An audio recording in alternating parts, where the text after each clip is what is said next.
من پیری 90 ساله قادر نوریدین سال تولدم 1932 توی قشلاق وارو من 40 سال استاژ کاری دارم 22 سال آموزگار شدم کار کردم و 15 سال مدیر شعبه علاقه و 5 سال کارکنی امانت بانک پس از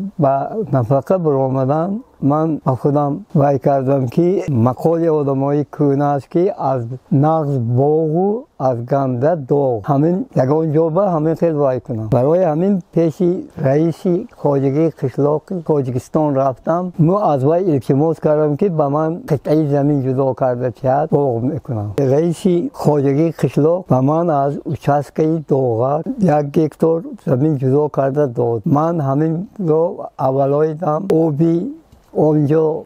تکنیکی وسیله ناساس بود دستی همون باغ بنیاد کردم بعد از اون هر سال 1 بار 2 بار از همون وای با ناساس آب میگرفتیم و خلاص دیگه همون مشقت کشی همین باغ بنیاد کردم بعد از 10 سالی بنیاد کردگی باغ همین از بالای باغ من کانال زده باغ جزیر کرد من جاهای لازمی مراجعت کردم رئیسی بدخواست آمده دید من اول التماس کردم که همین به من یاردم کنید همین باغ از سر نو تازه باید به من با سخنی دستش رو به دو طرف یازانده گفت که من به کجای تو عرض میکنی کردن گیر من یاردم نمیکنم برای همین من همین از 10 سال است که همین باغ هر سال میزند من از سببی که همین گپ زد در یگان جا مراجعت هم نکردم سال گذشته ماهای آگوست با همین 23 24 آگوست باز از سر نو همین کانال باز زد من سبیل قشلاق رفته عرض کردم اونها رفته دیدن به رایان گفتن رایان کمیسیون آمده باغ رو دید که همه خیلی جزیر شدگی اون عکس کردن و عکس رو به دست ما دادن و گفتن که همه اینا میبرید دیگر حجت های تیار میکنید و سود میکید شما مثال سود حل میکنید در عکس نوشته شده است که وی باغ 15,000 سامان عکس کرده شده است که همین از وی رویانده گرفته شود آدمایی که با همین کار وابسته کرده شده است من همین رو توری کردم هم میشد جا به جا کرده برده نشان دادم گفتن که اکنون اینا میبرید سود بمیکید سود حل میکنه من اینا به نزد سودی 4 حجت های دیده گفت که اینا ما حل کرده نمیتونیم سودی اقتصادی حل میکند هر کجا خوجاند همین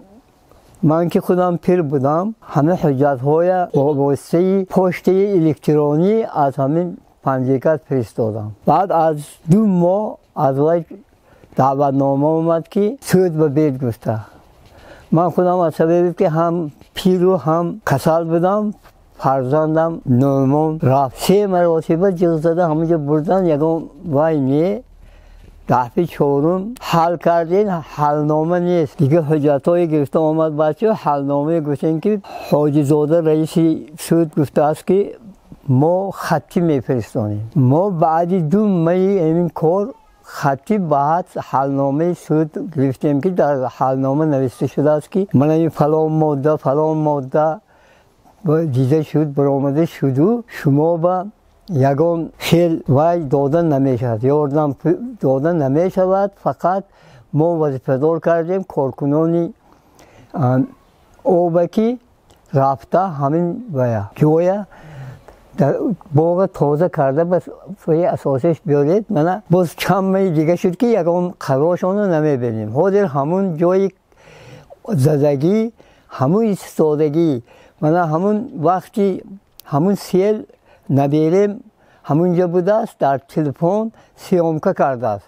همون سیامکه های همش با همون حجت های یک جایی ما فرستادیم میگه که همین خیل کارکنان ولایت من افحال انا همین من